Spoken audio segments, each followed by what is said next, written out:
Vamos lá, galera, mais uma aula aqui de princípios notariais. Vamos falar agora um pouquinho, tentar contribuir com vocês a respeito do princípio da justiça preventiva e da publicidade. Então, justiça preventiva, quando previsto ou querendo nos dizer algo a respeito da atividade notarial, ela vai estar relacionada com um gatilho importante, um viés de significado, que a doutrina vai tratar como um movimento de desjudicialização. É um movimento internacional,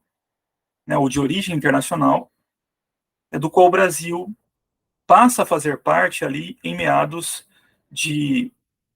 2009, 2008, salvo engano, em que algumas atribuições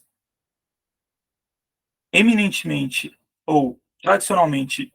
de cunho jurisdicional acabam sendo transferidas ou passarão a ser exercidas concomitantemente entre o Poder Judiciário e os delegatários da atividade notarial registral.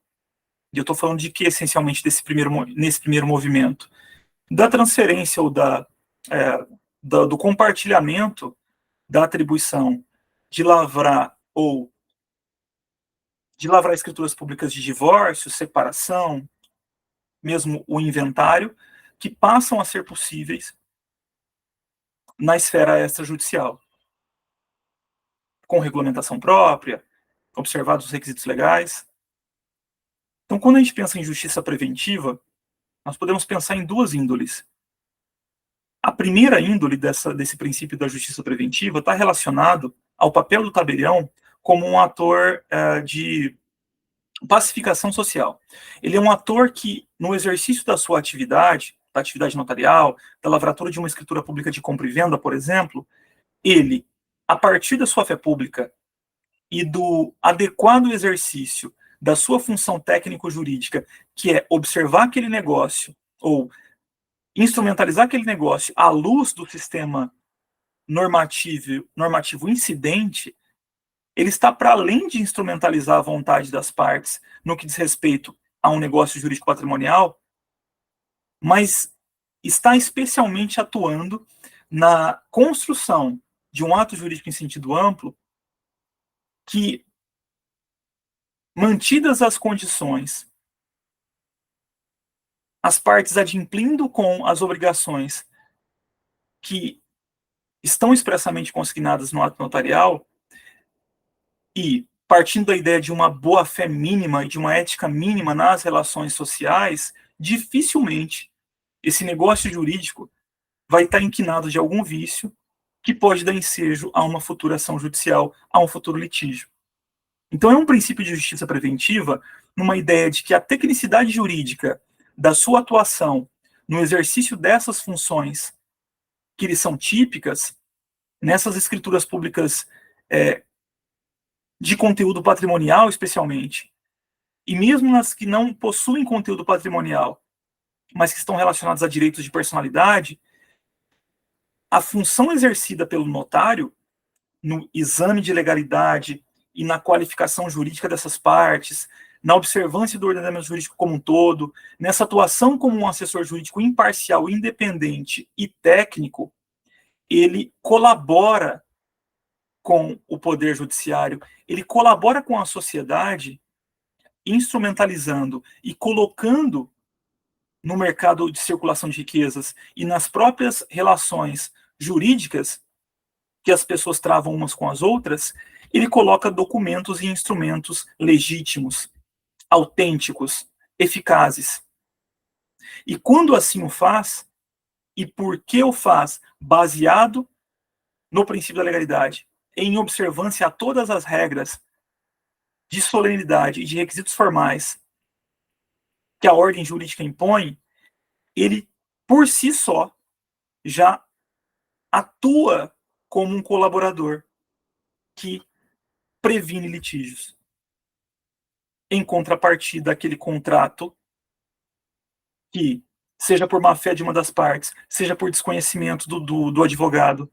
ou por alguma outra circunstância, celebra um contrato com violação à norma de ordem pública.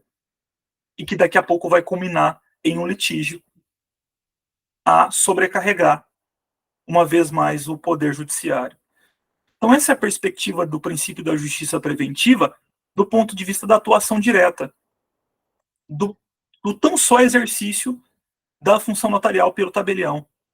ou pelo notário. O escopo da sua atuação, do exercício das suas atribuições específicas previstas na lei, por si só, ela já é um vetor, um mecanismo que, em tese,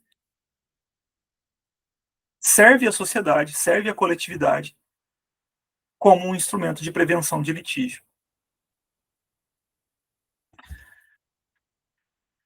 O outro ponto de vista dessa justiça preventiva está ligado ao primeiro ponto que eu iniciei a minha fala.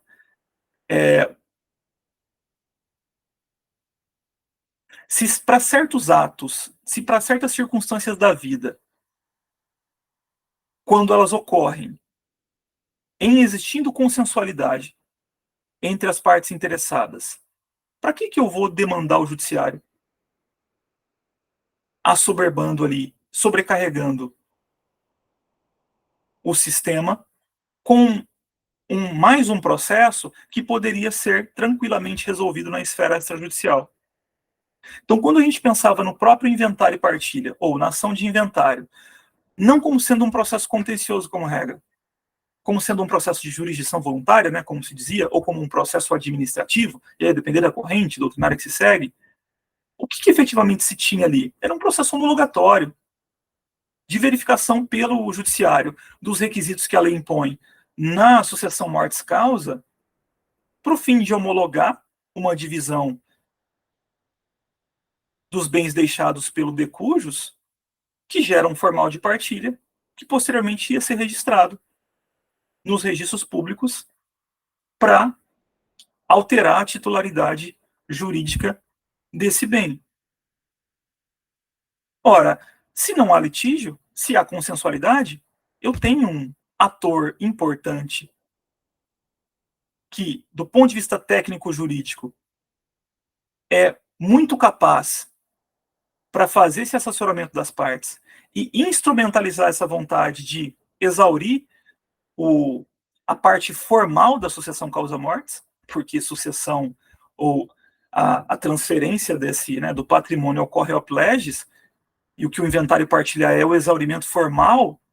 Lembra lá que eu falei na primeira aula, direito notarial como um direito das formas? Então, o inventário extra com um exaurimento formal da sucessão causa-mortis, que dá origem a um título ou a um instrumento que posteriormente será levado a registro no cartório de imóveis, no Detran, enfim, nos órgãos responsáveis, nos departamentos e órgãos públicos responsáveis pelo acervo registral de propriedade daqueles bens ou direitos deixados pelo autor da herança, pelo de cujos. Então, essa justiça preventiva, ou aqui num viés de desjudicialização, né, ao invés de justiça preventiva, melhor, na ideia que eu disse no começo dessa aula, desjudicializando algumas matérias que, por ausência de litigiosidade, que por ausência de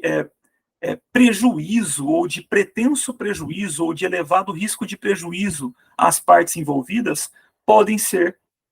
tais matérias alocadas na competência ou atribuições do tabelião de notas. E assim que hoje nós temos esses dois atos, né, com maior destaque, que, por resultado do movimento de desjudicialização de algumas matérias, passaram a ser, eu não vou dizer transferidos, porque remanesce a competência do Poder Judiciário, tanto para inventário e partilha, tanto para inventário quanto para o próprio divórcio, ainda que haja consensualidade. Ou seja, não é uma competência privativa do tabelião de notas, mas apenas o fato de se ter efetivado, né, ou dado concretude para esse movimento de desjudicialização, ou seja, de compartilhamento, né, ou de delegação. Delegação não é, porque eles remanescem ainda com a competência, mas de um compartilhar, de estabelecer essa competência como comum, tanto ao judiciário quanto ao delegatário do extrajudicial, na posição do tabelião de notas, isso desjudicializa, isso desafoga o Poder Judiciário, valoriza a função do tabelião de notas como um agente garantidor de segurança jurídica, como um agente importante na eficácia desses negócios, em havendo consensualidade entre os herdeiros, em eles sendo capazes, ou seja, como requisito que se impõe, inexistência de incapazes, e havendo consensualidade, esse inventário, esse divórcio, poderá ser feito na esfera extrajudicial, numa ideia de uma desjudicialização. E o princípio da justiça preventiva, ligado essencialmente à própria atuação do tabelião, que por sua expertise, que por sua tecnicidade jurídica, por exercer um ramo relacionado à ideia do que a doutrina atribui como sendo um direito das formas, de negócios e atos jurídicos em sentido amplo, que quando necessitam de certa forma especial, tem no tabelião o principal ator a colocar essas manifestações de vontade nos seus estritos termos legais, quando assim o age, dentro das suas atribuições, ele está também participando desses processos sociais como um ator de justiça preventiva.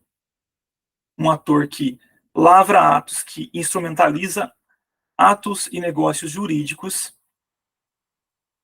observando o ordenamento jurídico que impõe requisitos específicos ou solenidades especiais, e ao fazer isso, deixa esses atos sobremaneira seguros e tão eficazes que, a não ser que haja uma circunstância excepcional, não serão objeto de litígio, em as partes mantendo rigorosamente as obrigações que ali pactuaram. Espero que vocês tenham gostado. Galera, dá o feedback para mim lá embaixo, tá bom? Eu concentro esforços no material.